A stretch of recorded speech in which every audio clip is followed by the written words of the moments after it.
The gates that once kept women away from Lords have today been flung wide open for one of the most historic moments in cricket. 30 seconds. These are going to be lifelong dreams fulfilled for all of the women that have dared to dream that they might play there. This is kind of special and goosebumpy. There can be absolute carnage behind the scenes. I enjoy it. I enjoy the pressure. Everyone behind the camera is just sort of quiet, waiting for the moment.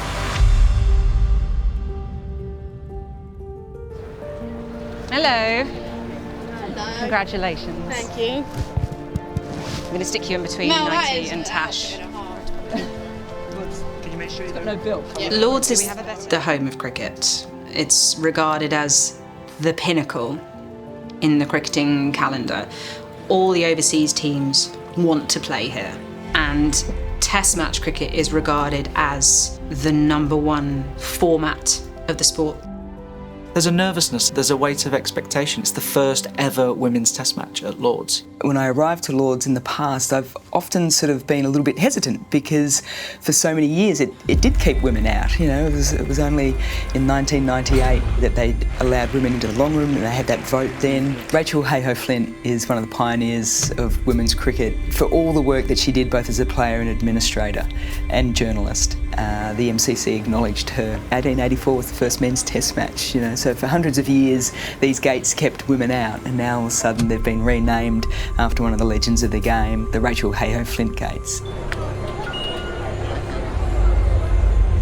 I get a real buzz from live television, instantaneous television. There's always a crackle, everyone's got what they need, everyone's where they need to be. If you go into the pavilion and the long room, you just feel that history. All the greats of the game have played there. There's a board in the pavilion that has different sort of achievements of cricket players across many different formats, and there's a test match board, and it has never had a female before. It's really big because we could have a woman on that board this weekend.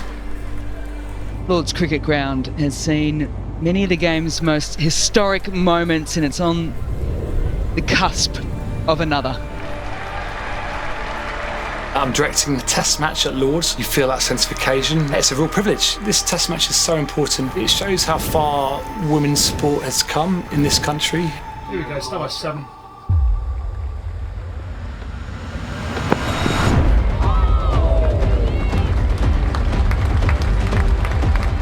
Useful start.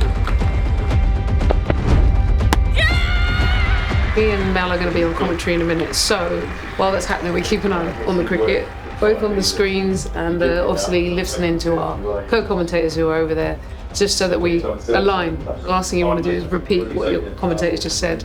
Excellent line, excellent length, just building a bit of pressure. When something happens you want to give it a succinct enough answer. Oh, that one might be a bit close, there it is. With a wicket that's just taken place. Well, that is a so that when it's, I won't forget that bit. For Sophie Eccleston, if England managed to hold on to it. When big moments happen, you've got to get up for them. So you've really got to try and find a way in which you can utilise your voice both ways. It's a journey in itself, and that took me a long time to be comfortable with, I think, first and foremost, particularly when you're a woman coming onto a primarily male-dominated space. A lot of the backlash a lot of women get originally to start with is sort of that high pitch, and people aren't used to it. So because they're not used to it, they don't like it. A lot of bottom hand, and it's straight to the field. Heather Knight takes the catch. India are 9 down.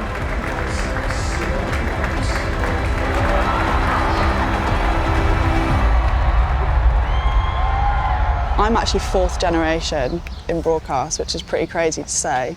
My great-grandfather was around for the birth of television at Alexandra Palace, and that's him right there. Mr. James Cleland.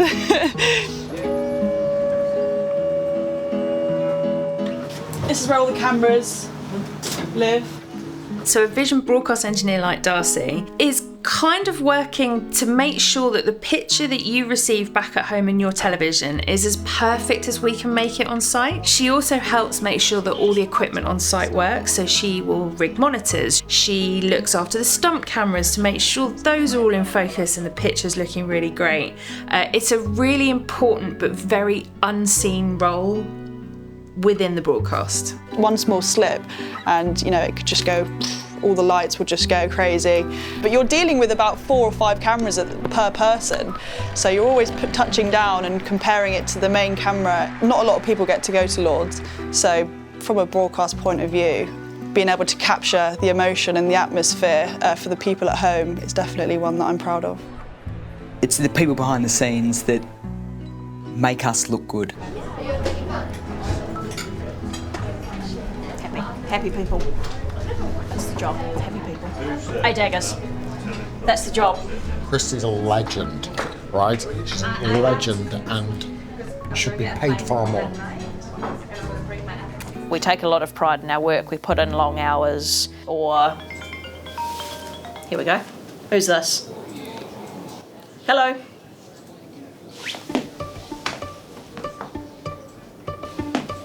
2 seconds, I need to call Shannon. We obviously have Spider Cam here, which we don't normally have for women's tests, so it's hugely exciting that we do.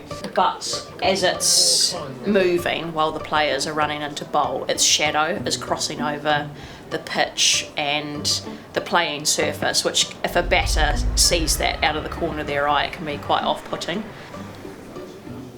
Things go wrong in live television all the time. It's amazing how you might not notice it so much sat at home watching, but it's a live event.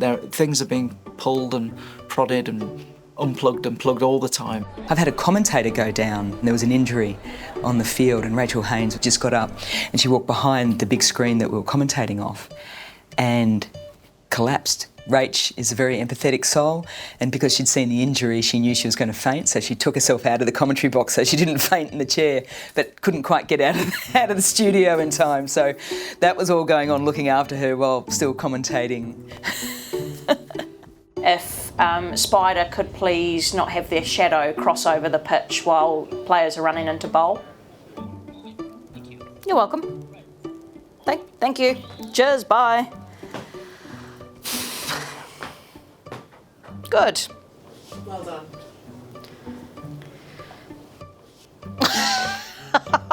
I am A, really passionate about television, and B, really passionate about cricket. And I think even when you get into the weeds of it, you're having a really bad day, your back's gone, it's hot, everyone's coming at you with questions about things that you can't really answer in the moment. The overriding thing is that what happens in the middle, that you can see over my shoulder, is the most important thing. My interview yesterday was a train wreck. It wasn't. They told me it was amazing. Yeah, but the Tea's phone been taken early, Christy. Sorry. Restart tea at 3:30.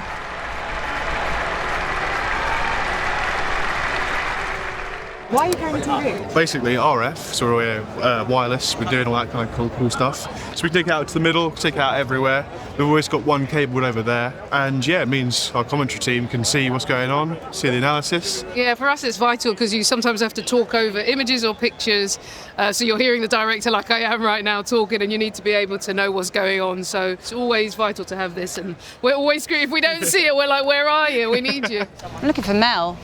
Oh, is she doing the Tammy interview? She's on at 10 o'clock. I think she's there at the bottom of the steps. It's all right, I'll go and grab her. Where would we be without floor managers? Is that her? Oh no, she's not there. She's not there. Where is she? They're the person that I think a lot of people would see on the ground and think, what are they doing running around like almost like a headless chook, but they are the best ones, have just a calmness about them. Herding cats. Unfortunately, the era that I was growing up, there were a couple of us that were interested in playing cricket, and at the time the school said no, girls don't play cricket. I never got the chance to play. I don't know if I would have been any good at it or not, but it would have been nice to have found out, you know?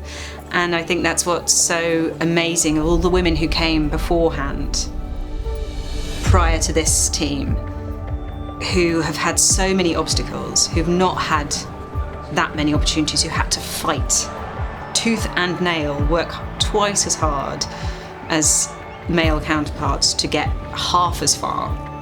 You know, we stand on their shoulders, and I'm not just talking about the cricketers, talking about people in the TV industry as well. All of their hard work has meant that people like me have more opportunity and therefore more choice as to what we can do with our lives and our careers. It has been a quite magnificent performance from Yastika Bhatia. Very talented player as well, Jasper Kabadia. I will let her enjoy this walk and the applause. I'll let you enjoy it as well. The ball follow cameras at each end. Their role is to follow the ball to wherever it ends up on the ground. So it's a very quick reactionary camera. But also the vision engineers, like Darcy, have to be able to rack that camera properly to give the camera operator a chance of being able to see where that ball is within the frame. So a white ball in a white sky, very difficult. A red ball on a green pitch, also incredibly difficult. But the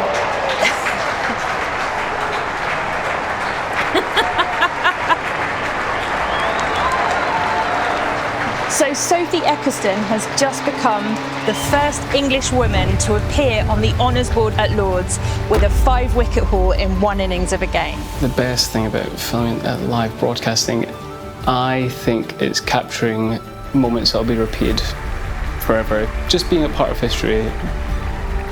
First women's test match at Lord's is hopefully the last of the firsts. And for so many years we've been speaking about this was the first woman to do this, or this was the first women's match here. And I'm feeling as if we're not going to be saying that too many more times, which is absolutely lovely. It's taken a while, but hopefully slow change will be lasting change. I work with my dad sometimes, and I think he really thoroughly enjoys bringing me to work and being like, yeah, this is my daughter, she's actually an engineer. The camaraderie in cricket is one of the joys of working in it. To work a women's test at Lord's, let alone the first women's test at Lord's, is hugely special. It's nice for me to be able to hopefully think that, you know, a young girl sitting at home watching cricket for the first time can hear me and say, oh, this sport really is for me as well as my brother or my dad.